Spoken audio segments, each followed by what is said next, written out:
If I could reveal anything that is hidden from us, at least in modern cultures, it would be to reveal something that we've forgotten, that we used to know as well as we knew our own names.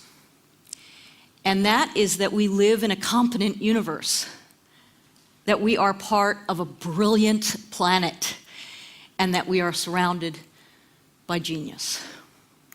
Biomimicry is a new discipline that tries to learn from those geniuses and take advice from them, design advice.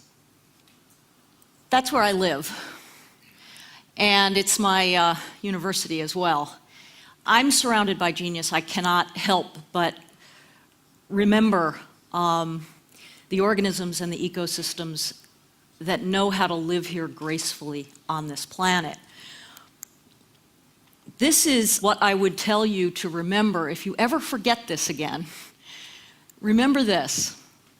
This is what happens every year. This is what keeps its promise. While we're doing bailouts, this is what happened.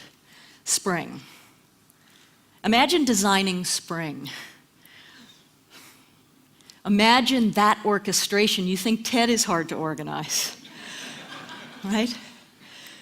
Imagine, and if you haven't done this in a while, do. Imagine the timing, the coordination, all without top-down laws or policies or climate change protocols. This happens every year. There's lots of showing off. There's lots of love in the air. There's lots of grand openings. And the organisms, I promise you, have all of their priorities in order. I have this neighbor that keeps me in touch with this because he's living usually on his back looking up at those grasses. And one time he came up to me, he was about 7 or 8 years old. He came up to me and there was a wasp's nest that I had let grow in my yard and right outside my door. And most people knock them down when they're small, but it was fascinating to me because I was looking at this sort of fine Italian end papers, and he came up to me and he knocked. He would come every day with something to show me, and he'd knock like a woodpecker on my door until I opened it up. And he asked me how I had made the house for those wasps, because he had never seen one this big. And I told him, you know, Cody, the wasps actually made that. And we looked at it together. And I could see why he thought, you know, it was so beautifully done. It was so architectural. It was so precise. But it occurred to me, how in his small life had he already believed the myth that if something was that well done, that we must have done it? How did he not know, it's what we've all forgotten, that we're not the first ones to build. You know, we're not the first ones to process cellulose. We're not the first ones to make paper. We're not the first ones to try to optimize packing space or to waterproof or to try to heat and cool a structure. We're not the first ones to build houses for our young. What's happening now in this field called biomimicry is that people are beginning to remember that organisms, other organisms, the rest of the natural world, are doing things very similar to what we need to do. But in fact, they're doing them in a way that have allowed them to live gracefully on this planet for billions of years. So these people, biomimics, are nature's apprentices. And they're focusing on function. And what I'd like to do is show you a few of the things that they're learning. They have asked themselves, what if every time I started to invent something, I asked how would nature solve this? And here's what they're learning. This is an amazing picture from a Czech photographer named Jack Hedley. This is a story about an engineer at J.R. West. They're the people who make the bullet train. It was called the bullet train because it was rounded in front, But every time it went into a tunnel, it would build up a pressure wave, and then it would create like a sonic boom when it exited. So the engineer's boss said, find a way to quiet this train. He happened to be a birder. He went to the equivalent of an Audubon Society meeting, and he studied, there was a film about kingfishers, and he thought to himself, they go from one density of medium, the air, into another density of medium, water, without a splash. Look at this picture, without a splash, so that they can see the fish. And he thought, what if we do this? Quieted the train, made it go 10% faster on 15% less electricity. How does nature repel bacteria? We're not the first ones to have to protect ourselves from some bacteria.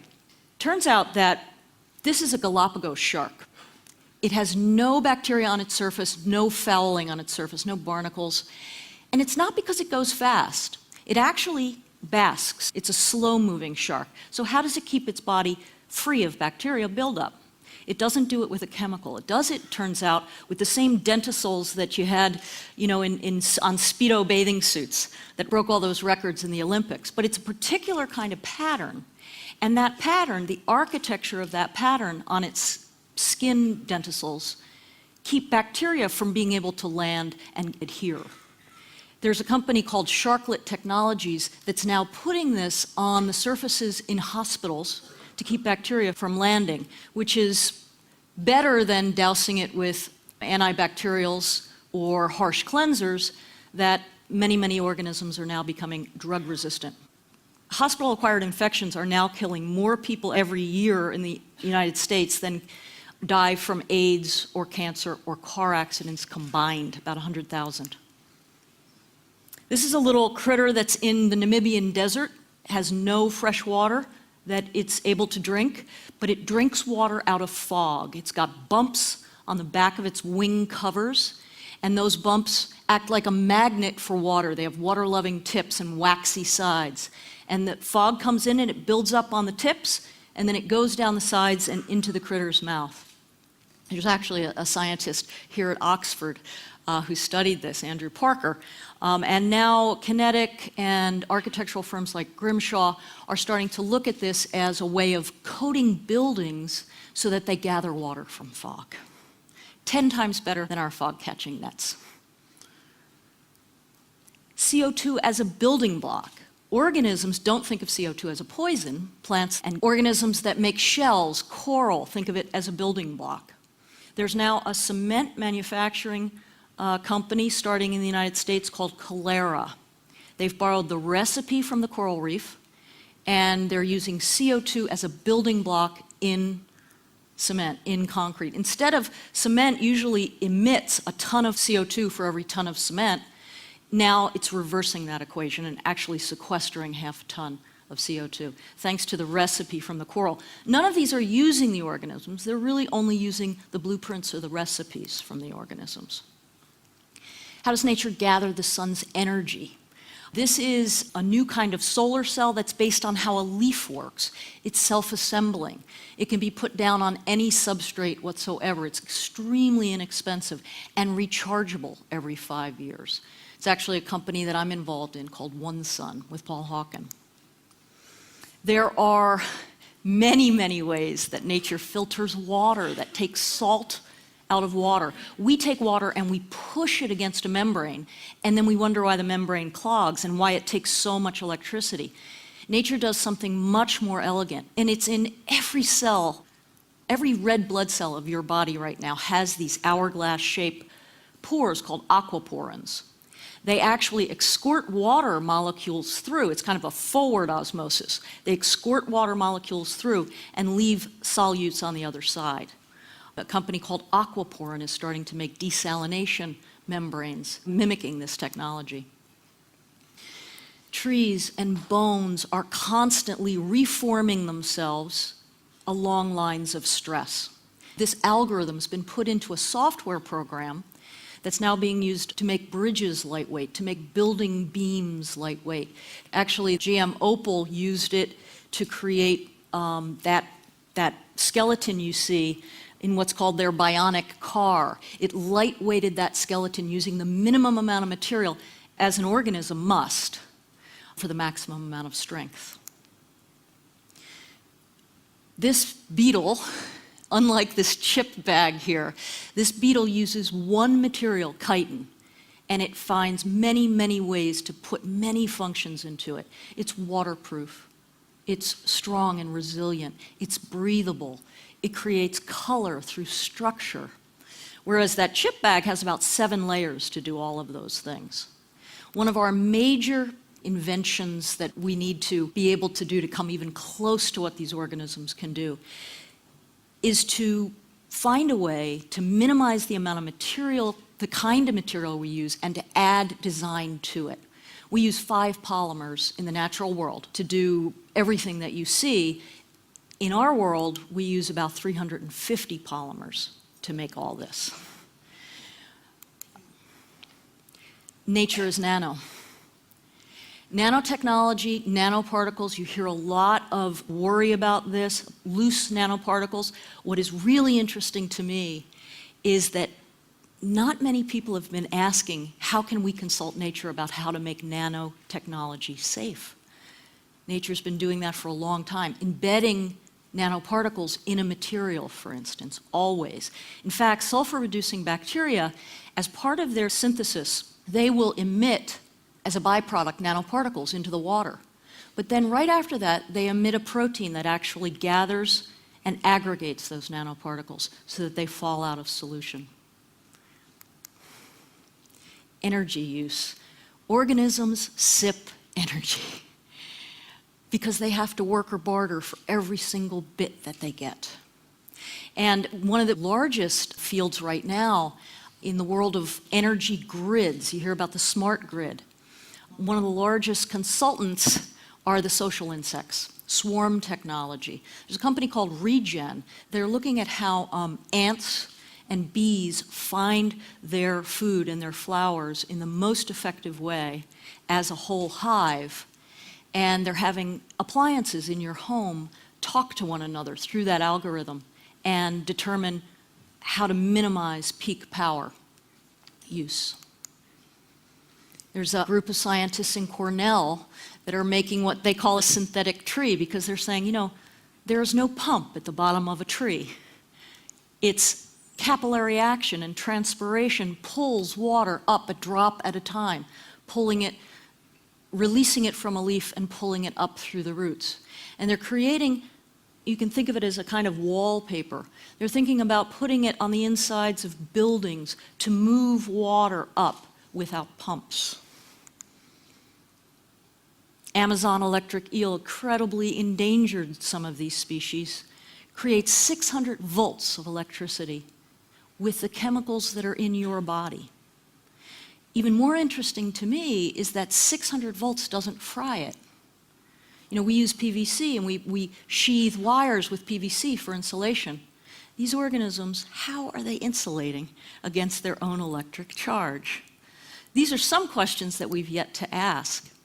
Here's a wind turbine manufacturer that went to a whale. Humpback whale has scalloped edges on its flippers, and those scalloped edges play with flow in such a way that it reduces drag by 32%.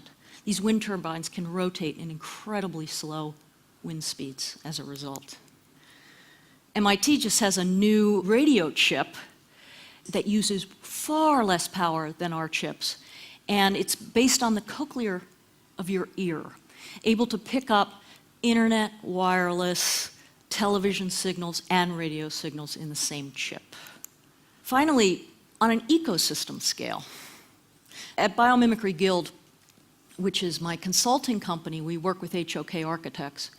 We're looking at building whole cities in their planning department. And what we're saying is that shouldn't our cities do at least as well in terms of ecosystem services as the native systems that they replace? So we're creating something called ecological performance standards that hold cities to this higher bar. The question is, biomimicry is an incredibly powerful way to innovate. The question I would ask is, what's worth solving? If you haven't seen this, it's pretty amazing. Dr. Adam Neiman. This is a depiction of all the water on Earth in relation to the volume of the Earth. All the ice, all the fresh water, all the seawater, and all the atmosphere that we can breathe in relation to the volume of the Earth. And inside those balls, life over 3.8 billion years has made a lush, livable place for us. And we are in a long, long line of organisms to come to this planet and ask ourselves, how can we live here gracefully over the long haul? How can we do what life has learned to do, which is to create conditions conducive to life? Now, in order to do this, the design challenge of our century, I think, we need a way to remind ourselves of those geniuses and to somehow meet them again. One of the big ideas, one of the big projects I've been honored to work on is a new website, and I would encourage you all to please go to it. It's called asknature.org. And what we're trying to do in a TED-esque way is to organize all biological information by design and engineering function. And we're working with EOL, Encyclopedia of Life, Ed Wilson's TED Wish, and he's gathering all biological information on one website, and the scientists who are contributing to EOL are answering a question: what can we learn from this organism? And that information will go into asknature.org, and hopefully any inventor anywhere in the world will be able, in the moment of creation, to type in, how does nature remove salt from water? And up will come mangroves and sea turtles and your own kidneys. And we'll begin to be able to do as Cody does and actually be in touch with these incredible models, these elders that have been here far, far longer than we have. And hopefully with their help, we'll learn how to live on this earth and on this home that is ours, but not ours alone. Thank you very much.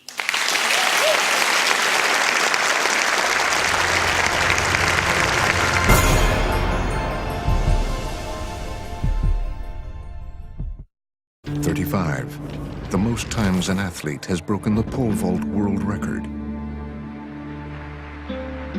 80, the length in minutes of the longest standing ovation. 18, the highest number of Michelin stars a chef has ever been awarded.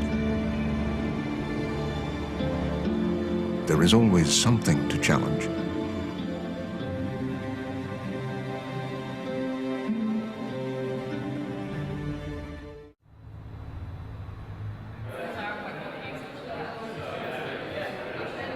My name is Kevin Rivera. I work for BMW North America. I am the Field Marketing Operations Manager in the Western region. We are very glad to have members of the TED organization with us here today. It's very exciting to share this partnership with BMW North America and the TED conference. We are very excited about sharing how some of our ideas that come from our designers, our teams, our members to create something from an idea into an actual product to the consumer. Today we've got a special treat for you guys here. Our newest product, 7 years in the making. Incredibly fast yet efficient, technologically advanced, and completely redesigned. The all-new 2009 BMW 7 Series. Now let's talk a little bit about the technology that's in the car. The lane departure and lane change warning system. So the radars in the rear of the car will actually look to the side. So if you're going to change lanes and you put on your blinker, there's a light in each of the mirrors that will either glow red if there's a car there or not glow at all. So you don't have to worry about your blind spots as much. What I love about the new 7 is that I think it really has taken the best design elements of the current series and the prior series. It feels lower, sleeker, more muscular. Really like the changes. And inside I really like the instrument panel and how things are laid out. Some very nice changes to it. I'm in the design field, and it just feels like somebody really thought through the process of design, and it has a real personality and an emotion to it, which I think is lacking in so many cars. It was extremely informative, from the president to the designers to letting the kids work on things. It couldn't have been better. It was superb. All right, that was a pretty good line.